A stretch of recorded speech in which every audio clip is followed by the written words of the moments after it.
Você está viajando por outra dimensão, um lugar não apenas da visão e do som, mas também da mente. Uma jornada em uma terra maravilhosa, cujos limites são os da fantasia. Sua próxima parada, além da imaginação.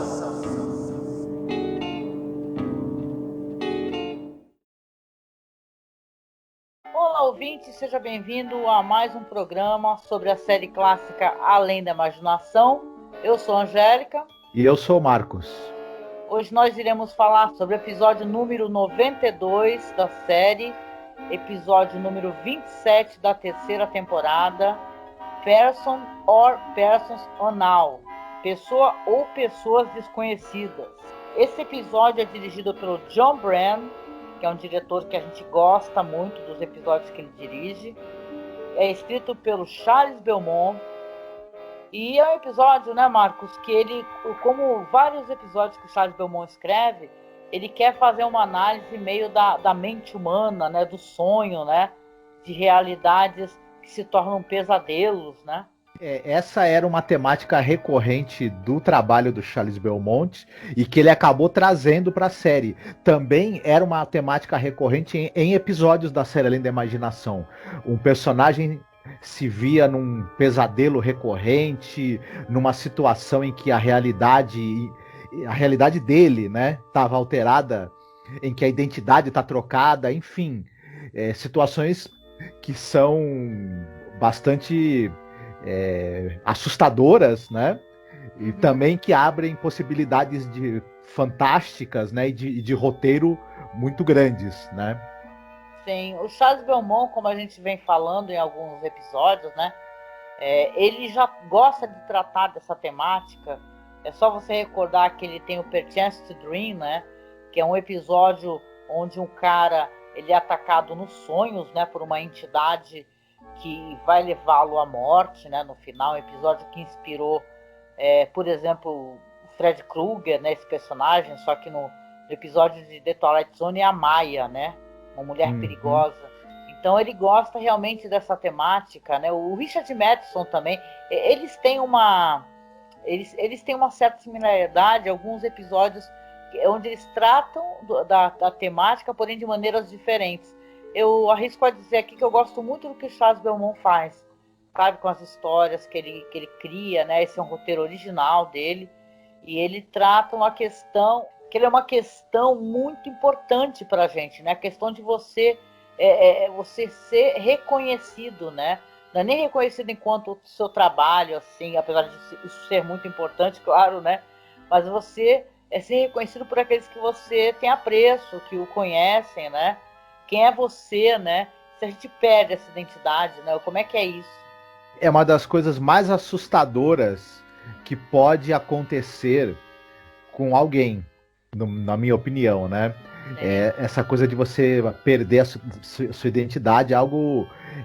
Não é à toa, eu sei que não tem nada, aparentemente não tem nada a ver, mas é por isso que, por exemplo, o zumbi ele se tornou esse fenômeno da cultura pop perene, porque justamente tem a ver também com perda de identidade, né? E aí é o grande medo. Com certeza, perda da identidade, você a pessoa que se transforma em zumbi pode ser alguém que você ama, te conhece, só que ela vai te devorar, né? Você não significa mais nada, apenas comida, né? Então a questão da identidade é muito bem abordada pelo Charles Beaumont. Pô, mas vamos falar um pouquinho aqui. A gente andou falando do John Byrne em alguns episódios, a gente gosta, ele tem uma visão muito interessante, a direção dele é sempre curiosa. Nesse episódio eu acho até que ele tá, como é que eu posso dizer, a direção dele não tá muito, ele não tá se arriscando em muitas coisas, sabe? Então é uma coisa mais comum do que o John Byrne faz, né? Que inclusive ele tem essa coisa da estética do expressionismo, né? Aqui tá uma direção muito mais direta, né? Ele tinha muito jeito para lidar com essas coisas dos episódios que tem essa temática do pesadelo. Ele dirigiu alguns, mas esse aqui talvez seja o episódio, eu concordo muito com você, menos estilizado que ele dirigiu, né? Não, engraçado que, claro, a gente vai chegar lá, mas eu acho que esse é um episódio que se houvesse uma estilização inclusive um cenário, um local de filmagem mais escuro, ia trazer muito mais a questão do pesadelo, mas ele subverte isso daí, tem muitas tomadas que são à luz do dia, né? Mas isso é uma coisa que a gente vai comentar mais pra frente. Mas o que a gente pode falar, por exemplo, dos atores e atrizes aqui? Eu já tô sabendo aí que o Richard Long, por exemplo, que é o personagem principal, é um cara famoso, morreu jovem, né, 47 anos de idade. Ele está acreditado em House on Haunted Hill, né, que é um filme maravilhoso com Vincent Price. E olha, ele é ótimo mesmo, assim, um ator que depende muito dele, de verdade, assim. Esse episódio dá essa sensação de confusão que dá no espectador, que você se sente tão confuso quanto o personagem dele, o David, né? Uhum. Pois é, ele é um cara, como você já tinha falado, ele morreu jovem, e nos anos 70, em 74, ele teve uma sequência de ataques cardíacos, ele sofreu numa mesma semana e acabou falecendo por conta disso. Mas ele começou bem jovem, ele ainda era adolescente. Nos anos 40, ele começou no cinema meio que apadrinhado da Claudette Colbert. E ele era um cara muito bonito, né? E essa beleza física para os padrões da época, né?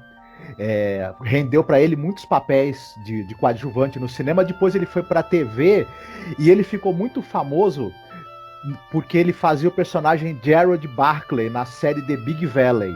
É uma série que eu acho que não passou na televisão brasileira, então não é muito conhecida do público. Ele é muito lembrado pelo público americano por essa série, e também ele era o professor Everett na série Nanny and the Professor. Também outra série que eu acho que não, se foi exibida no Brasil, eu não assisti. E então ele é muito conhecido do público americano por essas duas participações dele. Teve também, além disso, em várias outras séries, ele fazia suspense, fazia policial, faroeste, enfim. Uhum. A gente tem a personagem também da esposa dele, a Wilma, que é feita por duas atrizes que têm participação mais na televisão. Uma delas, a Shirley Ballard, por exemplo, ela está em Mad Max, né? No primeiro Mad Max. Olha, quem ela faz no Mad Max? Ela, na verdade, trabalhou como no departamento de continuidade e no roteiro. Ah, tá. É que do Ela jeito que foi você falou, parece que ela tinha feito algum personagem. Ela também trabalhou atrás das câmeras. Entendi. Né? E na verdade ela trabalhou, ela era mais disso, ela trabalhava bastante com isso. Nos anos 70 em diante ela trabalhou com isso no departamento, na parte de continuidade e roteiro, tanto na TV quanto em filmes. Olha, que excelente. Falando ainda um pouco do elenco, você tem o cara que faz o guarda do banco, era um sujeito que ele aparecia bastante na televisão. Ele era um daqueles caras que ele era sempre o xerife, o Joey Higgins, né? Que faz o guarda do banco. Pelo aquele jeitão dele, ele fez vários xerifes, vários guardas, vários policiais, enfim. Também uma carinha fácil da televisão, mas coadjuvante, né? As pessoas dificilmente vão lembrar muito dele. Agora, outro cara importante da gente falar rapidinho é o cara que faz o médico, psiquiatra, que é o Frank Silvera. Esse cara, ele era um ator afro-americano, mas ele tinha uma característica que ele tinha uma pele um pouco mais clara. Então ele fazia afrodescendentes, ele fazia latinos, fazia polinésios, fazia brancos. Ele, né, conseguia transitar entre papéis de diferentes raças, digamos assim. E ele foi notabilizado também por ser um grande ativista pelos direitos civis e pelos direitos dos afro-americanos. Olha que legal. Né? E inclusive ele é o patrono dessa associação que o Morgan Freeman é um dos fundadores, é um dos caras que toca, né? De escritores afrodescendentes, americanos, etc. E de agentes culturais afrodescendentes, né? Então foi um cara muito ativo na época dele. Ele faleceu em 1970 aos 55 anos. Mas tem muitos e muitos papéis na TV. Ele, talvez o pessoal lembre, quem assistia a Chaparral, que passava muito no Brasil, ele era o Dom Sebastián Montoya, que aparece em vários episódios da série Chaparral, por exemplo. Talvez o público brasileiro lembre dele dessa série. Certo. Muito bem. Está certo. Então vamos lá para a sinopse? Hoje é a sua vez, fique à vontade.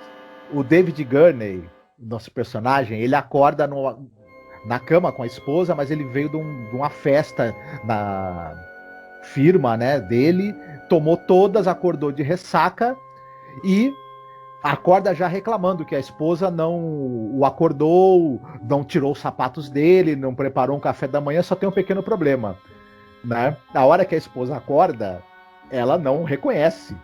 Ele fala, não, sou eu, sua esposa. Eu falo, não, você não é meu esposo, o que você está fazendo aqui? Quem é você?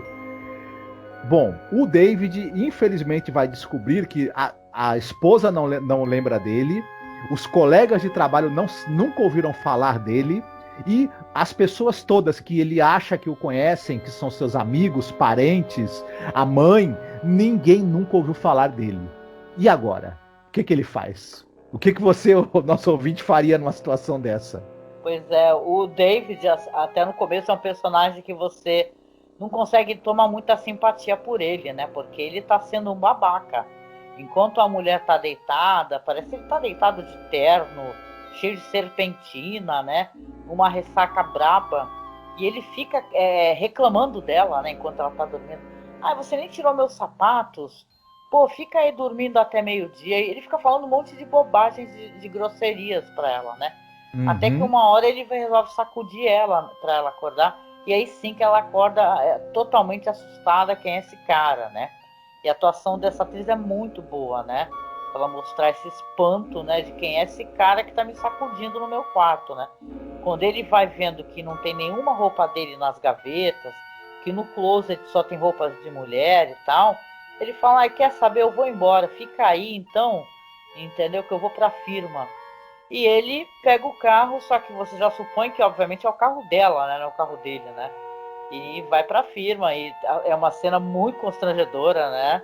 Esse negócio dele entrando na empresa e tentando falar com todo mundo, tratando todo mundo pelo nome, ninguém olhando pra cara dele. Até que ele chega na mesa dele, tem um cara lá, né? E ele vai lá bem pé da vida querer remover o cara à força, né? Da mesa e é retirado pelos guardas, né? Como eu falei, esse é um episódio assim que se você tem o John Brennan fazendo alguns episódios onde ele se arrisca muito na questão da filmagem, né? Pega uns ângulos interessantes, né? Esse é um episódio que ele é muito... ele não é nada audacioso dirigindo esse episódio, né? Mas é que é um episódio que parece que, não sei se tu concorda comigo, ele dentro dele mesmo já tem uma questão de você ficar muitíssimo intrigado. Porque não é explicado para o espectador absolutamente nada por que isso está acontecendo. Você pode supor, ele vai ser preso, né? A polícia vai lá na empresa prendê-lo, né? E tal. Inclusive a mulher que falou, né? Foi atrás dele e tal. E ele acaba sendo preso e vai parar no consultório de um psiquiatra, né? Que tá até com um cara lá no quarto lá que é o Churchill, né? O cara que o médico fala, né? Então você presume que ele é um cara que está com problemas para poder aceitar que ele não tem essa identidade, né? Mas ao mesmo tempo o David, ele é um cara muito racional, né? E se você tem aquele negócio dele, um momento vai bater esse negócio da confusão mental, né? Ele vai ligar o quê? Para o melhor amigo dele, amigo de infância, vai ligar para a mãe dele, ninguém sabe dele. Ele vai começar realmente a desconfiar que está sendo o que está acontecendo, mas isso é interessante, ele é racional até o fim, porque mesmo quando ele é confrontado de todas as maneiras, ele acha que tem um grande complô, né, para poder tirar dele a identidade dele por algum motivo. Sim, é interessante isso. Esse episódio, para mim, ele tem duas coisas que fazem ele funcionar bem. A atuação do Richard Long, o fato dele ser esse cara meio cri-cri, ele tem uma atuação que é meio até um overacting de certa maneira, né? Ele tem uma reação exagerada às coisas, mas isso faz... E ele é meio babaca, como você falou, né? e ele tem uma reação, né, meio nervosa, irritada, mal criada com todo mundo pelo que tá acontecendo. É bom lembrar que o cara também tá vindo de uma ressaca e descobriu que a vida dele acabou, né? Isso não é pra deixar ninguém Não, muito... mas isso daí não tira o fato que ele maltrata a mulher dele, né? Então, É folgado, não é né? ressaca que faz isso, aquele é sem noção mesmo. Mas Mas ninguém isso... deseja isso pra uma pessoa mesmo que seja um babaca, né? Tu Uhum. acordar e ninguém te reconhece, né?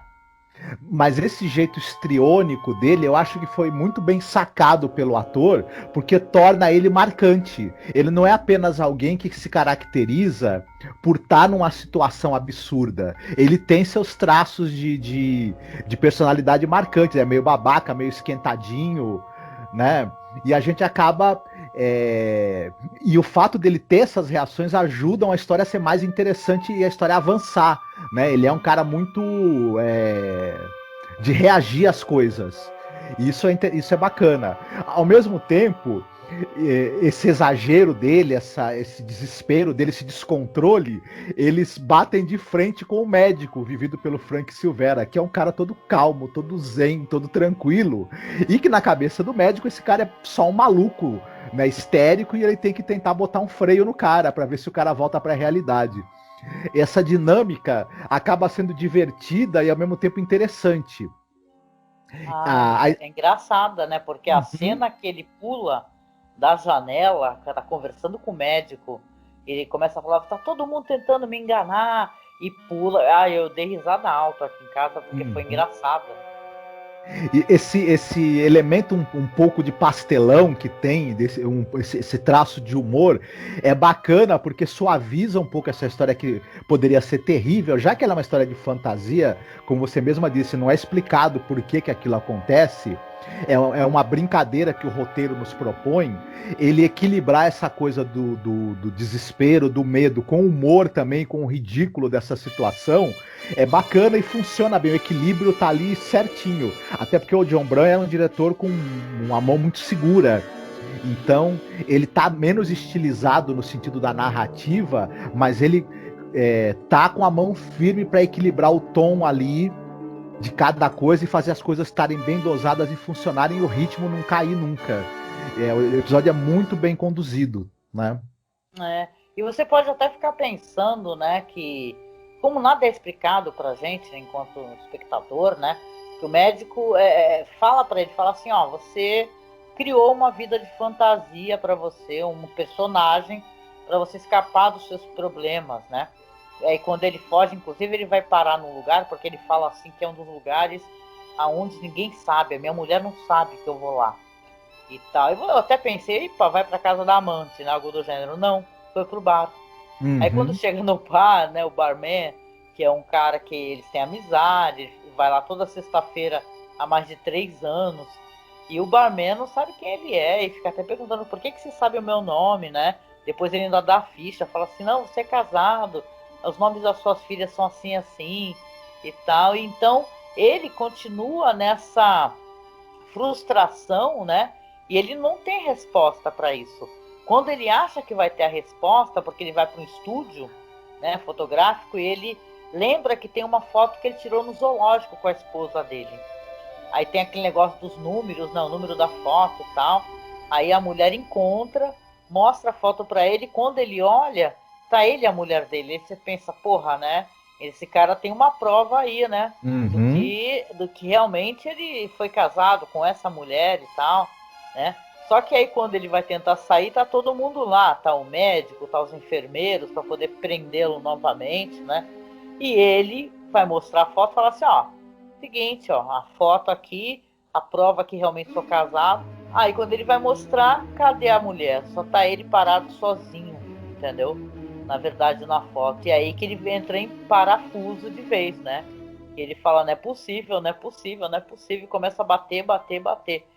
Aí a gente vai ter o plot twist do episódio, não é verdade? Porque ele vai acordar novamente, né? Ele começa a falar assim, tá do mesmo jeito que ele acordou no começo do episódio, todo vestido. Ele, nossa, que pesadelo, que horrível e tal. Aí a mulher assim, né, de costa, né, fala assim, pesadelo, meu querido. Ele, nossa, o pior dos pesadelos, né? Ela fala, ai amor, eu não tirei aqui os seus sapatos porque ontem cheguei meio cansada também e tal, e se levanta para poder, né, você deduz que ela dormiu com alguma máscara, né, no rosto, né, aquelas cremes, sei lá, né, e você não vê o rosto dela, né, e nisso eu acho até que o diretor é bem habilidoso, né, mas a série já provou por A mais B que eles são muito bons nisso, né, lembrando o Eye of the Beholder, né, então você tem ela conversando com ele e tal, ele vai falando que foi um pesadelo terrível e tal, e ela vai se aproximando, tá lavando o rosto e tal, e quando ela vai, tira, né, aquela touca, né, porque ela tá de touca, aí você vê o rosto dela, aí a câmera dá aquele close nele, e você vê que ele não tá reconhecendo, que não é a Wilma, né, ele fala assim, quem é você? Aí ela, que é isso, querido, quem é você? E assim recomeçará o pesadelo que ele vai viver, né? Porque ele, nesse caso, aí se inverteu a história. Aí ele que não está reconhecendo a mulher, né? Então, antes ele que não era reconhecido. Então, eu acho legal isso daí. E é até uma crítica, claro, assim. Como a primeira Wilma, ela não tem muito tempo de tela, né? Essa daí que tem essa discussão com ele, depois leva a polícia até o lugar onde ele trabalha, né? E você vai ter a segunda Wilma, tudo bem que a primeira mulher tem cabelos castanhos, a segunda tem o cabelo loiro, né? Visivelmente. Mas eu acho que para o espectador, como tem um espaço grande de tempo entre a primeira e a segunda aparição da esposa, talvez não seja o mesmo impacto, né, que poderia ser, né? Mas não deixa de ser um final aterrador, né? Entendeu? Porque você sabe que vai recomeçar a história dele então, né? Como será? Será que ele vai chegar na empresa dele e ele também não reconhecerá ninguém? Entendeu? E por aí vai, né? E tal. Interessante. Pois é, a gente, para a gente se definir, a gente precisa do nosso contexto. A gente se define enquanto a gente tem relação com os outros, na nossa relação com as outras pessoas, né? Isso também nos define. A gente tem nossa vida interior, mas imagina tirar todo o seu contexto de vida e toda a relação que você tem com os outros. Ninguém mais lembra de você. A história que você tem com as outras pessoas, que é a sua história também, deixou de existir. É como se você não existisse mais também, né? É muito assustador. Isso é uma ideia muito simples, né? E muito interessante. É claro, ela faz alusão a estados mentais, claro, dissociação da personalidade, enfim, estados mentais de sofrimento mental que existem mesmo, que não são fantasia. Muito interessante esse episódio mesmo, viu? Ele dá muito o que pensar e muito bem realizado, eu acho.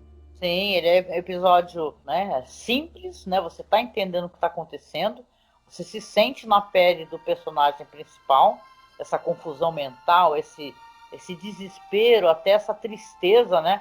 Quando ele tem toda a certeza que vai ser reconhecido e a pessoa não dá a menor pelota para ele, né? Então no final, quando você sabe que isso vai tudo recomeçar, você fica... É um final devastador, né? Alguns filmes que eu já assisti que tratam dessa questão de você perder a tua identidade, né? E vamos lá, então, para as recomendações, né? Você separou algum para recomendar? Eu vou roubar um pouquinho. Eu tenho 2 filmes para recomendar. Então, um deles é O Vingador do Futuro, que é um filme de 90 com o Arnold Schwarzenegger. Todo mundo já assistiu, mas eu acho um baita filme sobre perda da personalidade, sobre troca de personalidade, sobre quem você é realmente. Enfim. Eu gosto muito desse filme, tem altas teorias, né? Sobre esse filme, muito legal. Quando eu assisti na época, eu achei que estava literalmente acontecendo o que parece que está acontecendo. Mas hoje eu tô mais pela teoria de que, na verdade, não. Mas quem reassistir o filme vai relembrar do que eu tô falando, né? Mas é um filme... No fim, para mim, ele é um filme de ação, claro, mas ele tem isso dessa coisa dúbia de quem o cara realmente é, se ele tá tendo uma memórias do que ele era antes, ou se isso é dissociação da personalidade. É muito bacana mesmo esse filme, vale a pena. O outro filme que eu tenho pra recomendar é um filme que chama-se Bubba Hotep. Adoro Bubba Hotep. Né? E é um filme que Don Coscarelli, né, o diretor, e tem o Bruce Campbell e o Ossie Davis no papel principal. A história do filme, basicamente, você tem o Elvis Presley, que não morreu na história do filme. Ele tá vivo num asilo, né? E ninguém acredita que ele é o Elvis. No filme explica por que as pessoas acham que o Elvis morreu, mas que na verdade ele tá vivo. No filme tem a explicação. E ele tá vivendo nesse asilo de idosos, e esse asilo vai ser atacado por uma ameaça sobrenatural. E ele, os idosos, o Elvis idoso e os outros idosos vão ter que se unir para tentar enfrentar esse monstro que invadiu o asilo. É muito interessante, muito divertido e muito tranqueira esse filme, né? Adoro, muito bom mesmo, gente. É um filme engraçado e o Bruce Campbell tá... Ele é sempre maravilhoso, né? Mas esse filme... Aliás, recomendando, né, Marcos? O podcast que eles têm sobre o Bubba Hotep. Nossa, é muito legal. É sensacional o podcast que eles fizeram sobre esse filme, viu? É pra passar mal de dar risada tanto quanto o próprio filme. Sim, com toda certeza. Muito bom. Pois é, eu nessa vibe aí da perda da identidade, eu pensei, tem um filme com Will Smith que tem esse lance também, que é um esquema meio de governamental e tal, que não é nem a perda da identidade, acho que é mais a perseguição. Mas sobre a questão da perda, né? Aí sim, enquanto uma grande conspiração, eu lembro daquele filme da Sandra Bullock, que não sei se tu vai lembrar, que é o A Rede. No original é o The Net, né? É um filme de 95 que ela fez assim, sair dali do Velocidade Máxima, né? E ela faz uma analista de sistemas, né, chamada Angela Bennett, que ela passa os dias, as noites dela procurando bugs, né, em software, até que ela recebe pela FedEx um disquete, né, ela tá prestes a sair de férias e tal, ela fala muito ali por telefone com alguns amigos, uma amiga, ela de uma empresa para a qual ela presta serviços, mas ela tá prestes ali a entrar de férias.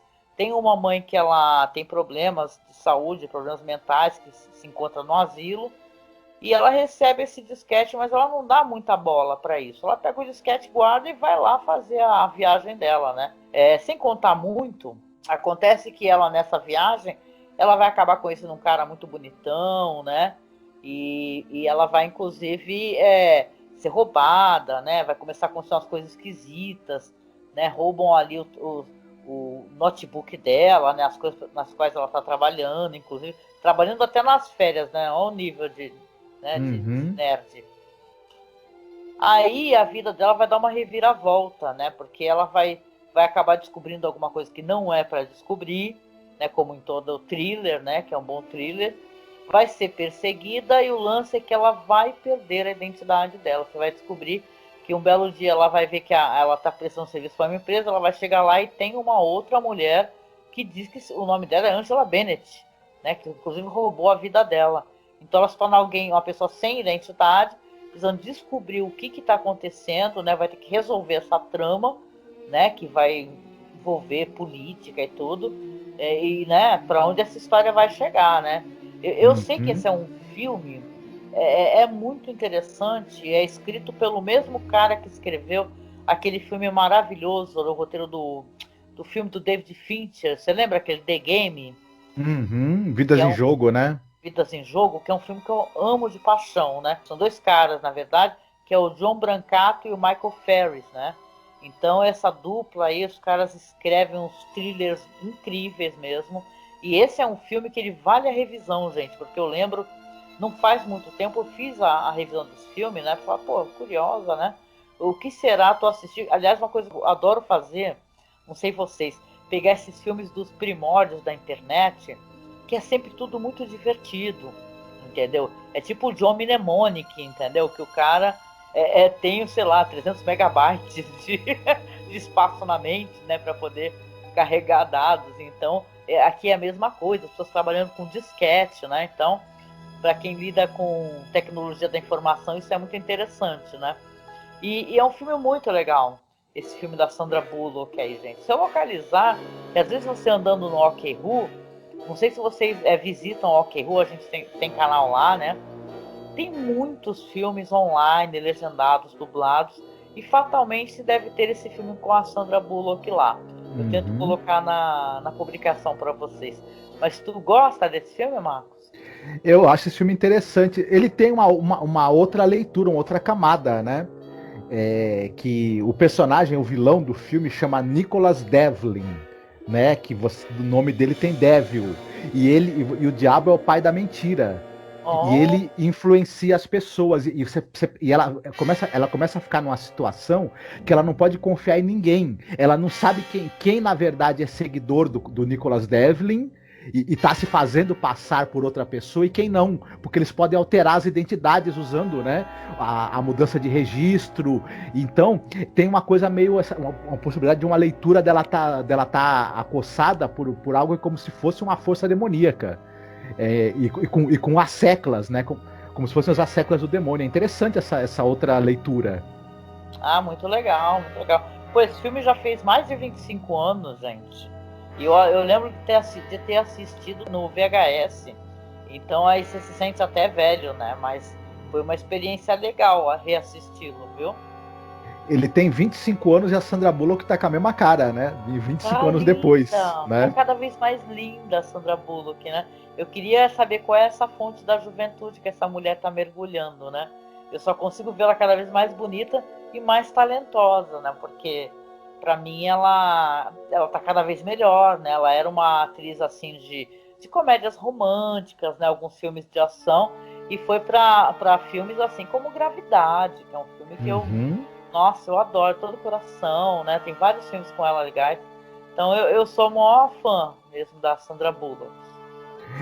A Sandra Bullock, você tem aquela coisa das atrizes que volta e meia elas são a namoradinha da América, né? Eles sempre, o cinema americano ficava buscando esse tipo, né?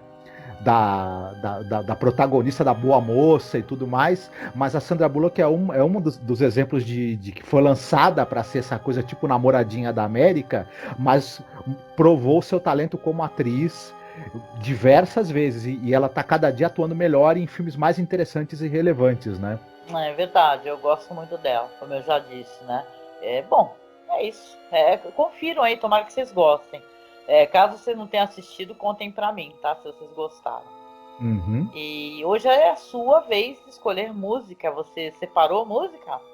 Sim, eu gosto muito de uma música do Mike Oldfield chamada Shadow on the Wall, que tem um pouco a ver com isso também, do cara que ele passa a ser desprezado por todo mundo e parece que ninguém o reconhece, o tratam como se ele fosse alguém que ele não é. Bem, bem bacana a música. É legal, eu gosto desse Michael Oldfield aí. Eu conheço mais as músicas mais pops dele, né? Mas essa daí eu não recordo, não. Vamos ver, vamos conferir no final, vou conferir junto com vocês. E é isso, né, minha gente? Chegando ao finalzinho aqui, eu sempre repito, né? Falo das redes sociais. Acessem lá a nossa página no Facebook, tá? Que a gente tem a página do nosso site, que é Masmorra Cine. Temos página lá de documentários, fotos, bastidores da série, que é The Twilight Zone Behind Scenes. Temos o nosso perfil no Instagram, que estamos conseguindo levar com a ajuda do nosso amigo William Funchal. Obrigada, William. Beijo para você, meu amigo. Não deixem de acessar, sigam lá, viu? Por favor, que é @masmorracine. No Twitter nós estamos como Masmorra_cast. E, claro, se você quiser e se você puder nos ajudar, nós temos nossos perfis de apoio. Temos lá o Padrim, onde você pode ser nosso padrinho ou nossa madrinha. Tem o Colabora Aí, tá? Que é onde você pode também fazer uma colaboração para a gente mensal. Ou agora a gente tem o Pix também. Então eu vou deixar a chave aqui dentro da descrição do episódio. Se você puder colaborar com a gente, nos ajudar a manter o nosso trabalho aqui, manter o site no ar, a gente agradece, tá? Isso garante que a gente consiga, né, todo ano, voltar com mais uma temporada sobre a série clássica Além da Imaginação, né, Marcos? Sim. E é isso, né? Chegando ao finalzinho aqui, eu deixo um abraço apertado para vocês, né? Se cuidem, tá? Álcool na mão, distanciamento sempre que possível. E a gente vai chegar no final disso juntos, gente, viu? Abração e a gente se encontra no próximo episódio de Além da Imaginação. Fiquem bem, se cuidem. Beijo, tchau, tchau. Tchau. Quem é você mesmo? Credo.